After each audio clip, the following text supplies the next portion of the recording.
ಇಡೀ ನಮ್ಮ ಸಮುದಾಯವನ್ನ ಭಿಕ್ಷೆ ಬೇಡ ಸ್ಥಿತಿಯಲ್ಲಿ ತರ್ತಾ ಇದೆ.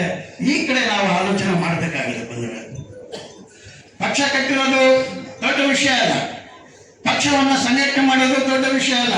ಯಾಕಂದ್ರೆ ಅವರಲ್ಲಿ ಇನ್ನೂ 50 ವರ್ಷಗಳು ಬೇಕಾದ್ರೆ ಅವರು ಹೋರಾಟ ಮಾಡಿ ಪಕ್ಷವನ್ನ ಕೆಲವರಲ್ಲಿ ಇದೆ. ಆದ್ರೆ ನಿಮ್ಮನ್ನು ಸಹ ಅದೇ ಒಂದು ಸ್ಪಿರಿಟ್, ಈ ಸಮುದಾಯಕ್ಕೆ ನಾವು ಅಧಿಕಾರವನ್ನು ತರಬೇಕೆನ್ನೋ ಒಂದು ಸಂಕಲ್ಪ ಇದೆಯಲ್ಲ, ಅದು ನಿಮ್ಮಲ್ಲಿ ಬರಬೇಕು. ಮಾಡಬೇಕಾಗಿರೋ ಪ್ರಪ್ರಥಮವಾದ ಕೆಲಸಗಳೇನಪ್ಪ ಅಂದ್ರೆ, ನಮ್ಮ ಬೂತ್ ಮಟ್ಟದಲ್ಲಿ ಇರ್ತಕ್ಕಂಥ ನಮ್ಮ ಸಮುದಾಯದ ಓಟ್ಗಳನ್ನು ಭದ್ರಪಡಿಸಬೇಕಾಗಿದೆ. ಆ ಓಟ್ಗಳನ್ನು ಮಾರಾಟ ಹಾಕ್ತಾ ರೀತಿಯಲ್ಲಿ ನಾವು ನೋಡ್ಬೇಕಾಗಿದೆ. ಆ ಏನು 500, 1000, 2000, ಈಗೇನು 5000 ಅಥವಾ 10,000 ಮಟ್ಟಕ್ಕೆ ಬಂದ್ಬಿಟ್ಟಿದ್ವಿ. ಈಗ ಹೈಟೆಕ್ ಆಗ್ತಾ 10,000, 15,000, 25,000 ಓಟಕ್ಕೆ ಬೆಲೆ ನಿಗದಿ ಆಗ್ತಾ ಇದೆ. ಯಾಕಂದ್ರೆ ಬಲಾಢ್ಯರು ಏನು ಇವಾಗ ಈ ದೇಶದ ಕೊಳ್ಳೆ ಹೊಡೆದ ಖರೀದಿ ಮಾಡುವಂತ ಮಟ್ಟದಲ್ಲಿ ಅವರು ಬೆಳೆದ್ಬಿಟ್ಟಿವೆ. ಆದ್ರೆ ಬಂಧುಗಳು, ನಾವು ಆ 10, 15,000 ಅಥವಾ 500 ಈ ಒಂದು ಹಂತದಲ್ಲಿ ಇಡೀ ನಮ್ಮ ಜೀವನವನ್ನ, ಇಡೀ ನಮ್ಮ ಪರಂಪರೆಯನ್ನ, ಇಡೀ ನಮ್ಮ ಮಕ್ಕಳ ಭವಿಷ್ಯವನ್ನ ಹರಾಜಾಗ್ತಾ ಇದೀವಲ್ಲ, ಅದಕ್ಕಿಂತ ದೊಡ್ಡ ದುರಂತ ಯಾವುದಿಲ್ಲ. ಈ ಕಡೆ ನಾವು ಆಲೋಚನೆ ಮಾಡಬೇಕಾಗಿದೆ.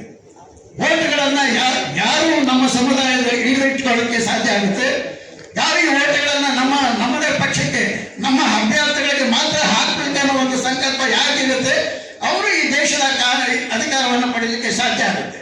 ಇದನ್ನ ನಾವು ಮಾಡಲಿಕ್ಕೆ ಬಹಳ ಕಷ್ಟ ಏನಾಗಲಾರ.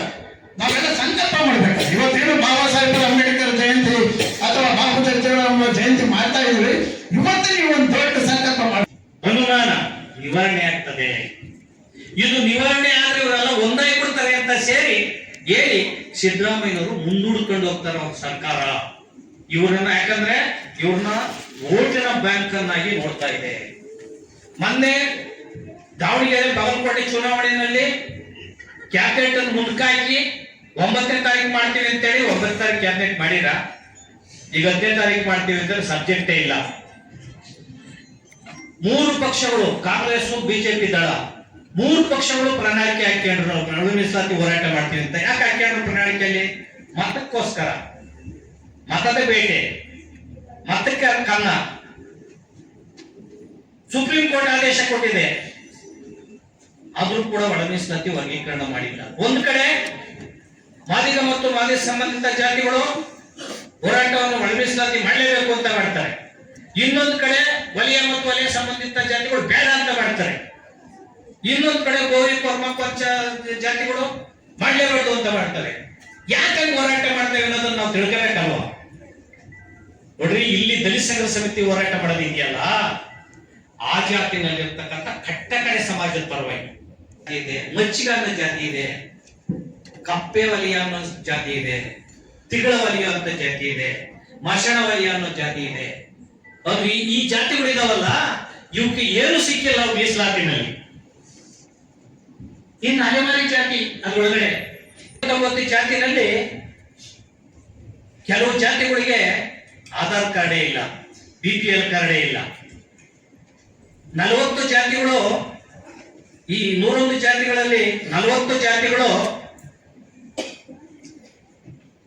ಪ್ರಬುದ್ಧ ಯೋಜನೆ, ಸರ್ಕಾರದ ವಿದ್ಯಾಶ್ರೀ ಯೋಜನೆಗೆ ಆ ಮಕ್ಕಳು ವಿದ್ಯಾರ್ಥಿ ವೇತನಕ್ಕೆ ಅರ್ಜಿ ಹಾಕಿಲ್ಲ, ತಗೊಂಡೇ ಇಲ್ಲ. ಎಷ್ಟು 75 ವರ್ಷದಿಂದನೂ ಯಾವುದೇ ಸೌಲಭ್ಯ ಪಡ್ಕೊಂಡಿಲ್ಲ 40 ಜಾತಿಗಳು. ಇನ್ನು 40 ಜಾತಿಗಳು ಇಂಜಿನಿಯರು ಡಾಕ್ಟರ್ ಆಗೇ ಇಲ್ಲ.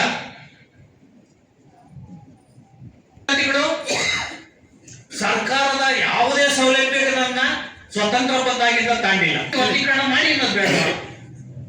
ಅದನ್ನು ಜಾತಿ ಬಣ್ಣ ಕಟ್ಕೊಂಡು ಹೋದ್ರೆ ನೀವು ಸರಿನಾ? ನಾನು ಒಂದು ಮಾತನ್ನು ಹೇಳ್ತೀನಿ, ಒಳ ಮೀಸಲಾತಿ ಮಾಡಿದ್ರು ಕೂಡ ಅದರೊಳಗೆ ತಿರ್ಗ ಒಳ ಮೀಸಲಾತಿ ಕೊಡಿ ಅಂತ ಹೋರಾಟ ಮುಂದೆ ನಡೀತದೆ. ಮೀಸಲಾತಿ ಮಾಡಿದ್ರು ತಿರ್ಗ ಒಳ ಮೀಸಲಾತಿ ಅದರೊಳಗೆ ಕೊಡಿ ಅಂತ ಮಾಡ್ತಾರೆ. ಯಾಕೆ ಗೊತ್ತಾ? ಅದರೊಳಗೆ ಮಾದಿಗ ಸಂಬಂಧಿತ ಜಾತಿಗಳಿದಾವಲ್ಲ, ಮಾದಿಗರು ತಿನ್ಬಿಟ್ರು ಅಂತ ಎದ್ದೇಳ್ತಾರೆ. ವಲಯದಲ್ಲಿ ಇದೆಯಲ್ಲ, ವಲಯ ಸಂಬಂಧಿತ ಸಣ್ಣ ಸಣ್ಣ ಜಾತಿ ಇದಾವಲ್ಲ, ಇವರು ತಿನ್ಬಿಟ್ರು ಅಂತ ಎದ್ದೇಳ್ತಾರೆ. ಆ ಕಾರಣಕ್ಕೋಸ್ಕರ ಹಿಂದುಳಿದ ಮೀಸಲಾತಿಯಲ್ಲೂ ಕೂಡ ವರ್ಗೀಕರಣ ಆಗಿದೆ.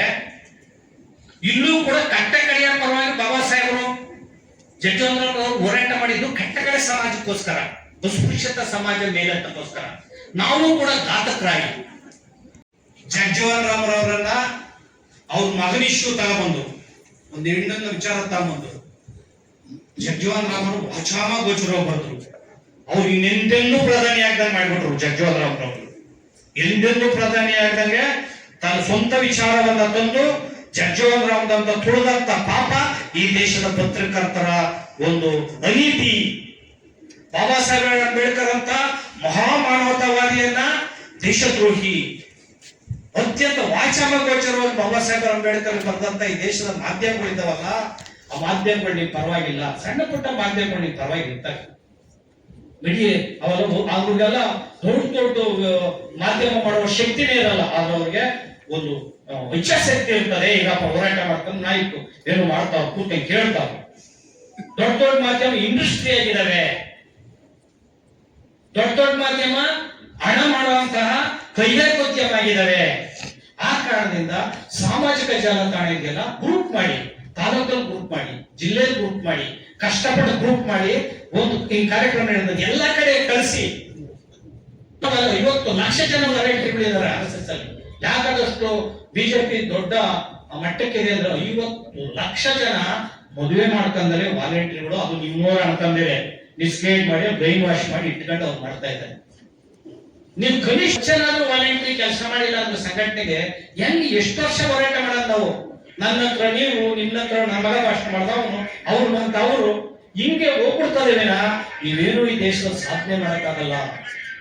ಈ ದೇಶದಲ್ಲಿ ಏನು ಕೂಡ ಬಾಬಾ ಸಾಹೇಬ್ ಅಂಬೇಡ್ಕರ್ ಅವರ ಬುದ್ಧನ